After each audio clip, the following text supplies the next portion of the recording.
ठाकुर अनुराग भदौरिया जिंदाबाद, ठाकुर अनुराग भदौरिया जिंदाबाद। हमारे बीच में महिला सभा की पूर्व जिला अध्यक्ष बहन सुनीता यादव जी, मैं आपको सादर आमंत्रित करता हूं। समय के अभाव देखते हुए अपनी बात को कम समय में रखने का काम करेंगे। धन्यवाद सुधीर भाई। आज बिसरक ब्लॉक में अक्षय भाई की सौजन्य से जो ये कार्यक्रम हो रहा है, मैं अक्षय भाई को तहे दिल से धन्यवाद देना चाहूँगी। और हमारे बीच में राष्ट्रीय प्रवक्ता ठाकुर अनुराग भदौरिया जी का मैं अपने ज़िले में तालियां बजवा कर एक बार स्वागत करवाऊंगी। प्लीज़ तालियां बजा दीजिए। मंचा सिंह जिसे मंच पर बैठे हैं मेरे साथी, जो मेरे हम साथी हैं, उनसे मैं हाथ जोड़कर माफ़ी चाहूँगा। समय कम है और वक्ता ज़्यादा है। साइकिल यात्रा भी हमें यहाँ से सुचारू रूप से वैदपुरा तक ले जानी है। उसके लिए उसी क्रम में आगे बढ़ते हुए हमारे बीच में जिनके सौजन्य से ये कार्यक्रम हुआ है, जिनकी मेहनत से ये कार्यक्रम हुआ है, कम समय में ज़्यादा भीड़ जिन्होंने एकत्रित की है और कम समय में जिन्होंने ज़्यादा उपलब्धि प्राप्त की है और दिलों में राज जिन्होंने ज़्यादा किया, भाई अक्षय चौधरी जी को जोरदार तालियां बजाएंगे भाई अक्षय चौधरी जी के लिए, और उन्हें मैं सादर आमंत्रित करता हूँ। भाई अक्षय चौधरी जी, धन्यवाद। बहुत बहुत धन्यवाद संचालक महोदय, बड़े भाई और वरिष्ठ उपाध्यक्ष सुधीर तोमर जी।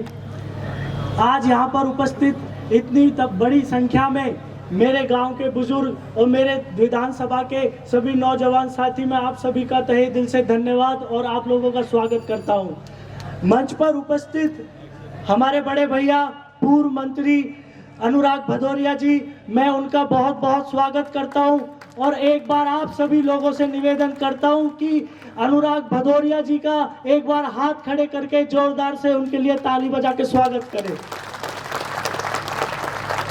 बहुत बहुत धन्यवाद।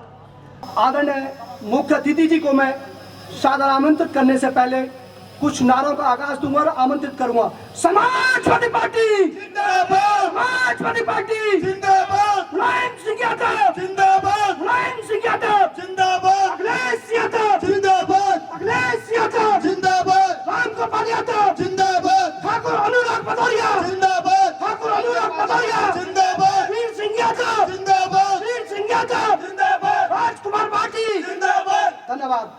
अक्षय चौधरी अनुराग भदौरिया जिंदाबाद, आदरणीय मुख्य अतिथि जी, आपको सादर आमंत्रित करता हूँ। अनुराग भदौरिया जिंदाबाद, जिंदाबाद, जिंदाबाद, अनुराग भदौरिया जिंदाबाद, जिंदाबाद। नोएडा एक ऐसी जगह है जहां से एक इतिहास हमेशा से लिखा जाता है, क्योंकि जब भी कोई हम लोग बहुत फख्र से कहते हैं उत्तर प्रदेश में नोएडा है, इसमें कोई दो राय नहीं है। जब भी हम नोएडा और गाजियाबाद की बात होती है तो ऐसा लगता है कि उत्तर प्रदेश के अंदर में नोएडा है, मतलब उत्तर प्रदेश की आत्मा अभी भी है उत्तर प्रदेश के अंदर में।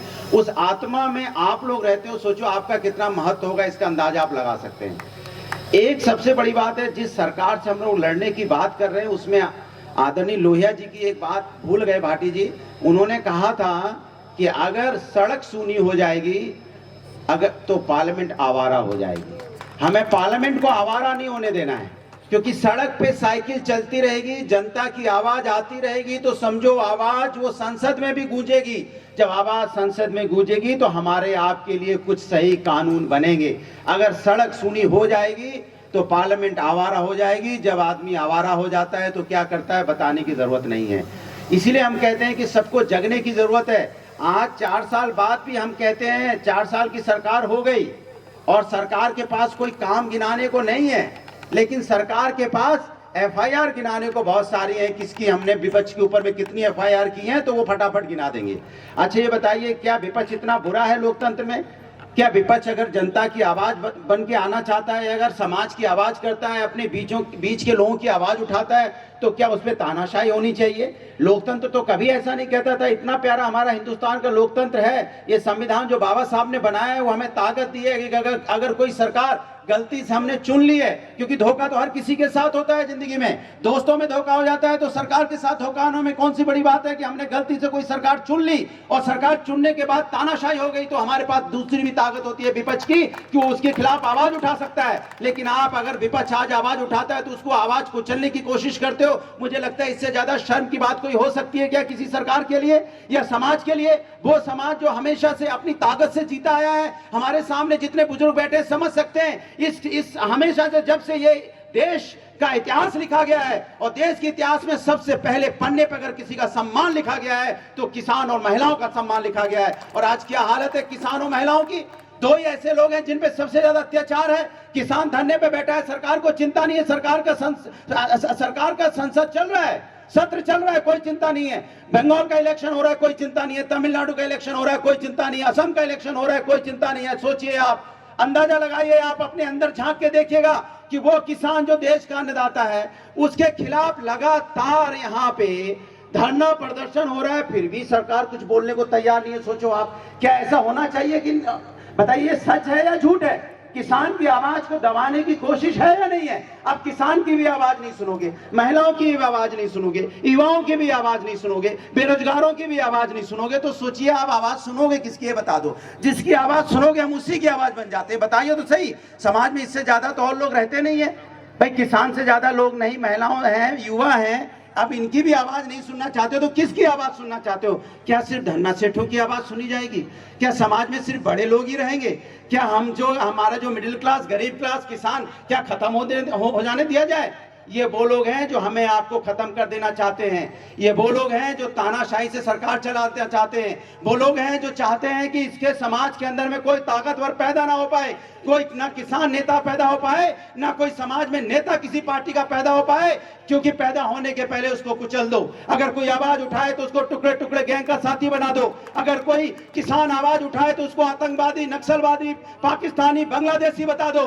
अगर कोई महिला आवाज उठाती है तो उसके साथ में कैसे कैसे हत्याएं हो रही हैं उनके साथ ये बताने की हमें जरूरत नहीं है। अगर समाज का युवा आवाज उठाता है, अगर पढ़ा लिखा प्रोफेसर आवाज उठाता है, पढ़े लिखे लोग आवाज उठाते हैं, तो उसका नाम आप देते हो नक्सलवाद है। ये कौन सा बात है भाई? ये नया आपने अर्बन नक्सलवाद दे दिया, उनको अर्बन नक्सलवाद बता दोगे? पढ़ा लिखा नक्सलवाद दूसरे हिसाब से। आप बताइए, हम सब नक्सलवाद हो गए तो हिंदुस्तानी कौन है? तो हिंदुस्तानी क्या खाली भारतीय जनता पार्टी बची है? हम हिंदुस्तानी नहीं है।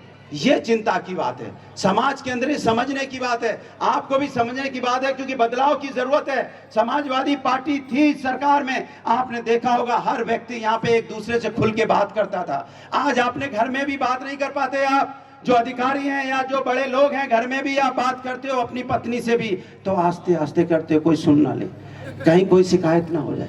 क्या हम इस लायक हो गए कि गांव में हम अपनी आवाज तेज नहीं कर सकते, या गांव के अंदर हम अपनी साइकिल नहीं चला सकते, या गांव में हम अपना पंचायत नहीं बैठा सकते, या गांव के लोगों से हम व्यवहार नहीं कर सकते? क्या इस पे भी पाबंदी हो जाएगी? इस पे भी तानाशाही हो जाएगी? इन पे सब पे जो तानाशाही है इसके खिलाफ हमारी आपकी आवाज है। हमारी किसी के विरोध में आवाज नहीं है, हमारी किसी के अगेंस्ट में आवाज नहीं है। हमारी आवाज आपके न्याय दिलाने के लिए है, समाज को न्याय दिलाने के लिए, युवाओं को कैसे उनको रास्ता मिले, कैसे महिलाओं को सम्मान मिले, कैसे किसानों का अपमान वापस हो, इसकी आवाज बनके उत्तर प्रदेश के जो राष्ट्रीय दल समाजवादी पार्टी के आदरणीय अखिलेश यादव जी आए हैं। लगातार गांव-गांव में दौड़ा कर रहे हैं, लगातार उनके पास वक्त नहीं है, चाहे मथुरा हो, चाहे वो रामपुर हो, चाहे वो मुरादाबाद हो, या चाहे वो झांसी हो, चाहे बनारस हो, चाहे आजमगढ़ हो, चाहे जौनपुर हो, चाहे बस्ती हो, चाहे देवरिया हो, लगातार वो दौड़ा कर रहे हैं। इसलिए क्योंकि नेताजी ने एक रास्ता दिया था, लोहिया जी के पद चिन्हों पे वो चले थे, नेताजी के रास्ते पे आज आदरणीय अखिलेश यादव जी चल रहे हैं। वो भी चाहते हैं कि समाज के अंदर में किसान संपन्न होना चाहिए, किसान की इनकम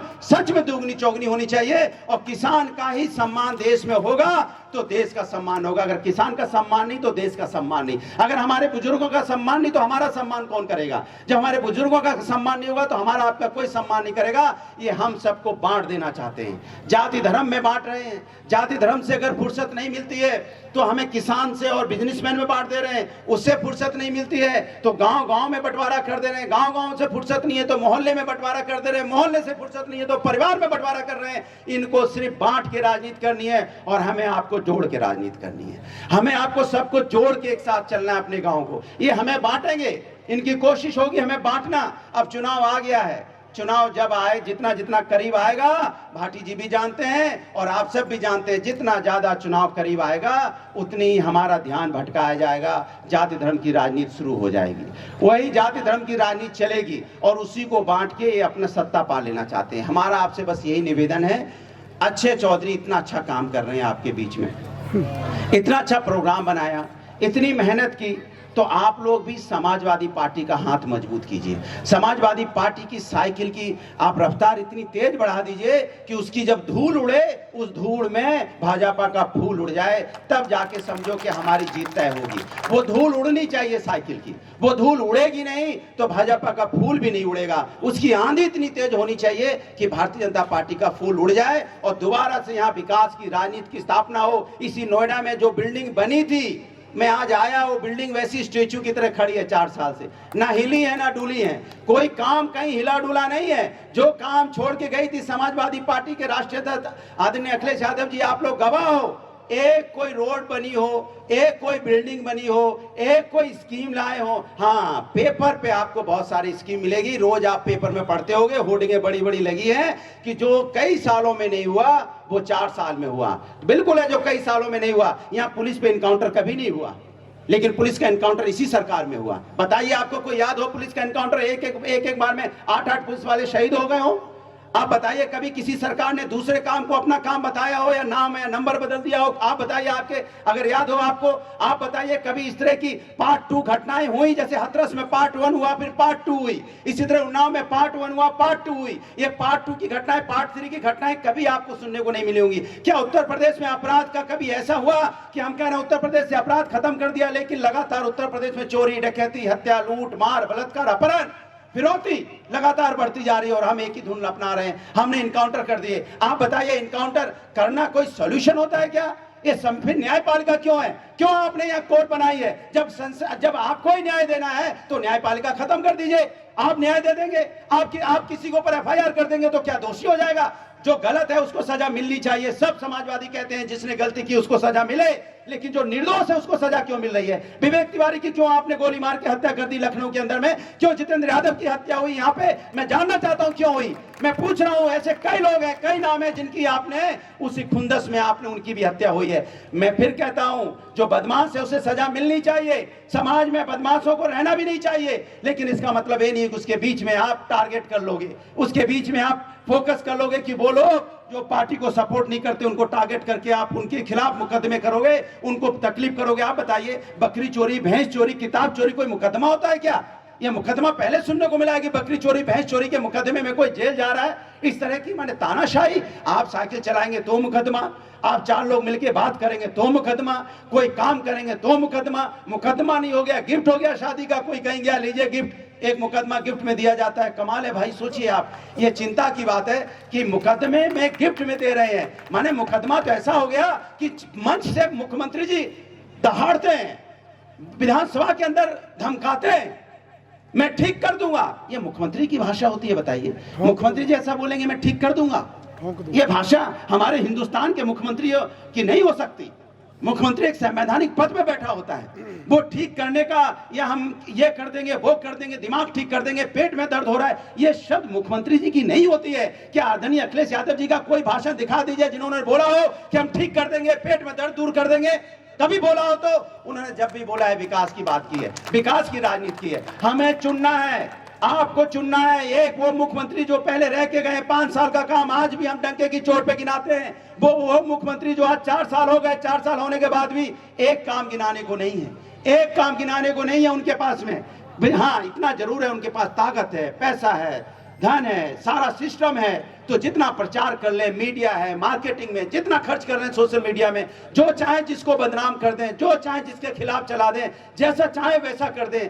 आज आपको कहो तो अच्छा बना दे, कल आपको कहो तो बुरा बना दे, क्योंकि ताकत है। जब राजा के पास ताकत ज्यादा हो जाती है और राजा जालिम होता है तो किसी के ऊपर भी अन्याय कर सकता है। आप इतिहास उठा के देख लीजिएगा, जब राजा अच्छा होता है, समझदार होता है, तो जनता का सम्मान करता है, जनता की उन्नति की बात करता है। हम लोगों ने जब यहाँ पे समाजवादी पार्टी की सरकार थी तो आपने देखा था विकास की हमने बाकी गंगा बहाई थी यहाँ पे। आज विकास नाम की कोई चीज नहीं है। विकास नाम पे सिर्फ यहाँ विकास दुबे तो मिलेंगे जो इनकाउंटर जिनका हुआ है, लेकिन लेकिन विकास जैसा समाज का विकास आपको देखने को नहीं मिलेगा। ना कहीं रोड बन रही है, ना बिल्डिंग बन रही है, ना कॉलेज बन रहे हैं, ना इंस्टीट्यूट बन रहे हैं, ना कहीं IT पार्क बन रहे हैं, ना कहीं पे किसी तरह का एक ऐसा डेवलपमेंट हो रहा हो कि स्किल डेवलपमेंट कर रहे हैं। लेकिन नौकरी पूछो तो रोज बोल देते हैं हमने 4 लाख नौकरी दे दी, फिर भूल जाते हैं। दूसरे भाषण बोलते हैं हमने 40 लाख देगी, फिर भूल जाते हैं। फिर कहते हैं हमने 1.25 करोड़ नौकरियां दे दी, फिर भूल जाते हैं। फिर कहते हैं 2.5 करोड़ नौकरियां दे दी। भाजपा को तो यही नहीं पता है कि तुमने किया है, जो मन में आता है वो बोले जा रहे हैं। आपसे यही निवेदन है, इतना युवा आपके सामने, इतना शक्तिशाली युवा समाज आपके सामने खड़ा है, अक्षय की टीम आपके सामने खड़ी। मैं बधाई देता हूं कि आपने नोएडा में अच्छा प्रोग्राम किया। विजय सिंह यादव जी को बधाई देता हूं, उनकी सारी टीम की, वीरपाल यादव जी की पूरी टीम को मैं बधाई देता हूं कि आपने नोएडा के अंदर में समाजवादी पार्टी को जिंदा रखा है और उसको एक ताकत दे रहे हैं, जान फूंक रहे हैं उसके अंदर में। जिस तरह पार्टी आने वाले चुनाव में यहाँ पे दोनों सीटें आपकी दादरी और नोएडा सीट जीत के जाएगी, तभी समाजवादी को गर्व होगा कि आप लोगों ने वाकई यहाँ पे आदरणीय अखिलेश यादव जी ने जो काम किया था उसको पहचाना है। मैं आपसे दोबारा अंत में यही कहूंगा, आप सब लोग जब भी वोट देने जाना और अपने अगल बगल की बात सोचना, तो बस इतना ही सोचना कि समाज को जोड़ के कौन चलता था।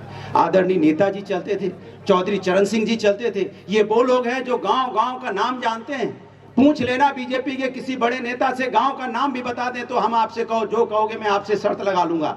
इन लोगों के गांव गांव के नाम पता है, कौन सा गांव कहां पे है, कौन से गांव में कौन रहता है, कौन से गांव का कौन सा नेता है। यही खासियत है नेताओं की। लेकिन इनके पास क्या है? इनके पास डाटा है।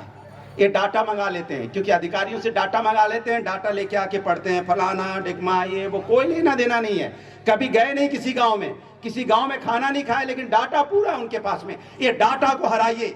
ये डाटा हमारे आपके बीच में आटा छीन रहा है। ये डाटा जो ये लेके घूमते हैं और हमारे आपके बीच में झूठा डाटा दे रहे हैं, हमारे आपका आटा छीन ले रहे हैं। हमें आटा को रोकना है, डाटा को हटाना है। ये झूठे डाटे जो हमें रोज ये टीवी पे दिखाते हैं, रोज होर्डिंग में लगाते हैं, रोज प्रोपेगेंडा फैलाते हैं, इनसे बचना है, भक्तों से बचना है। जो झूठे भक्त हैं ये लोग, अरे हम लोग को कोई बताएगा, यहाँ बैठे लोग हम लोग को कोई बताएगा कि मंदिर क्या होता है?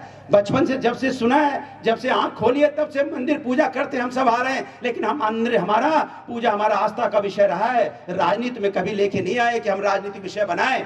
मुख्यमंत्री आवास में भी मंदिर था। मुख्यमंत्री आवास में सबसे अच्छा मंदिर आदरणीय अखिलेश यादव जी ने बनाया था मुख्यमंत्री रहते हुए। कभी उसका कैमरे से फोटो नहीं खिंचवाई।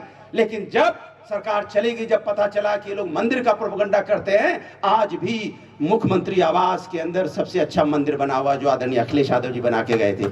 अब ये सोचने की बात है कि हम मंदिर के नाम का वोट नहीं मांगते, भगवान के नाम का वोट नहीं मांगते, भगवान को खुश करने की कोशिश करते हैं। भगवान कौन है? ये सारे बैठे भगवान की तो बच्चे हैं। भगवान के बच्चे खुश होंगे, भगवान की बच्चियां खुश होंगी तो भगवान अपने आप खुश हो जाएंगे। हम भगवान के बच्चों आत्महत्या कर रहे हैं, भगवान के बच्चे किसान, उनकी मौतें हो रही हैं, महिला जो उनकी बच्चियां, उनके साथ अन्याय हो रहा है, और हम भगवान की बात कर रहे हैं। इसके मतलब हम झूठे हैं, हम झूठा सपना दे रहे हैं आपको। इसलिए असली भगवान की बात करनी है तो समाज में न्याय की बात कीजिए। न्याय की बात होगी तो भगवान के बच्चे खुश होंगे, तो भगवान प्रभु राम अपने आप खुश हो जाएंगे।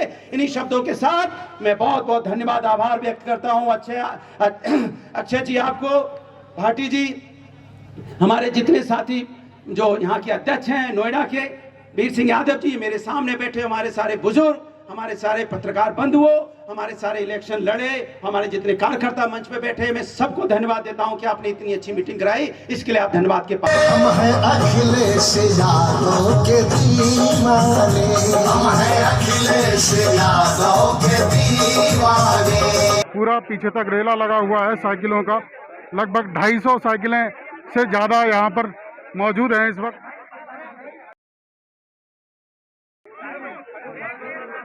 जन जागरूकता साइकिल यात्रा यहाँ पर निकलने वाली बिसरक ब्लॉक में। समाजवाद कायम होगा। सभी कार्यकर्ता एकत्रित है। देखिए तमाम नारों के साथ ये साइकिल यात्रा आगे बढ़ाने की कोशिश की जा रही है। देखिए, सरकार डरी हुई है, सहमी हुई है।